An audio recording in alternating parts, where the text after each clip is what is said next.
گھنے جنگل میں ایک بڑا سا درخت تھا جس کی سب سے اونچی شاخ پر رانو چڑیا کا آشیانہ تھا۔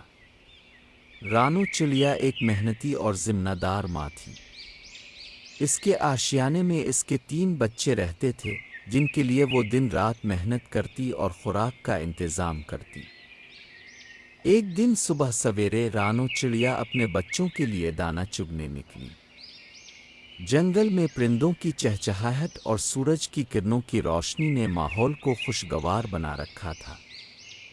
رانو ہمیشہ کی طرح خوش اور مطمئن تھی۔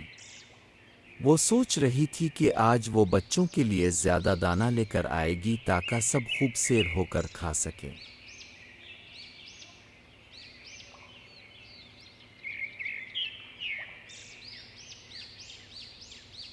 لیکن جب وہ آشیانے پر واپس آئی تو ایک عجیب منظر اس کا منتظر تھا۔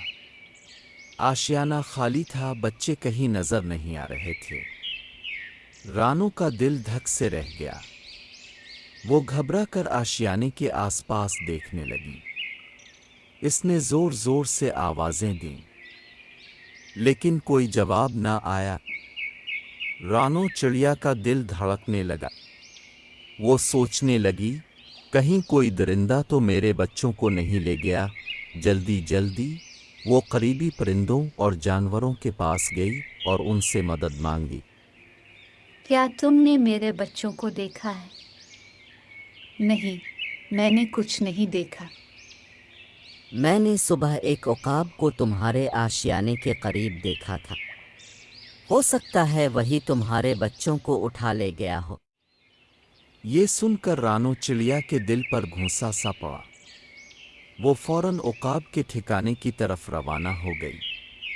عقاب ایک اونچی پہاڑی پر رہتا تھا۔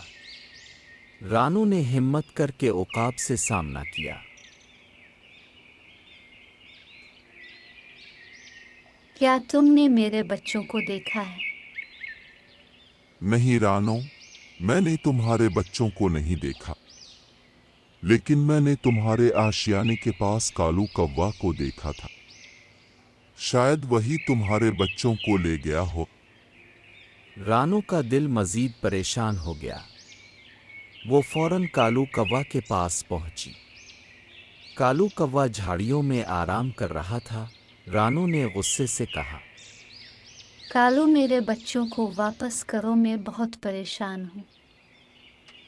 رانو، میں نے تمہارے بچوں کو نہیں چھوا۔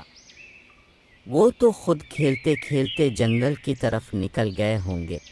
رانو کو اب سمجھ نہیں آ رہا تھا کہ کیا کرے۔ وہ ہر طرف سے مایوس ہو چکی تھی۔ اس کے دل میں طرح طرح کے خیالات آنے لگے۔ کہیں اس کے بچے بھٹک تو نہیں گئے، کہیں وہ کسی جال میں پھنس تو نہیں گئے۔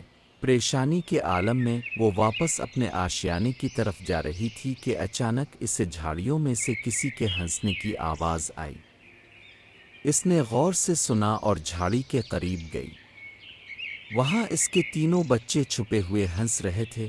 رانو نے غصے اور خوشی بھرے جذبات سے کہا، یہ کیا مذاق ہے؟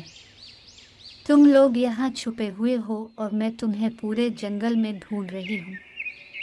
ماں، ہم نے سوچا کہ ہم چھپ جائیں اور دیکھیں کہ اب ہمیں کیسے ڈھونڈتی ہے۔ تمہیں اندازہ نہیں ہے کہ تمہاری ماں کتنی پریشان ہو گئی تھی۔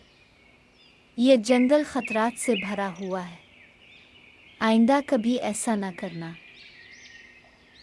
بچوں نے فوراً معافی مانگی اور وعدہ کیا کہ وہ آئندہ ایسا نہیں کریں گے۔ رانو نے خدا کا شکر ادا کیا کہ اس کے بچے محفوظ ہیں۔ اس دن کے بعد رانو چڑیا نے اپنے بچوں کو نصیحت کی کہ کبھی آشیانے سے بلاوجہ باہر نہ نکلیں، کیونکہ جنگل میں خطرے کا سامنا کسی بھی وقت ہو سکتا ہے۔ رانو کی پریشانی ختم ہوئی، لیکن وہ دن ہمیشہ اسے یاد رہا۔ ایسی اور کہانیاں دیکھنے کے لیے ہمارا چینل سبسکرائب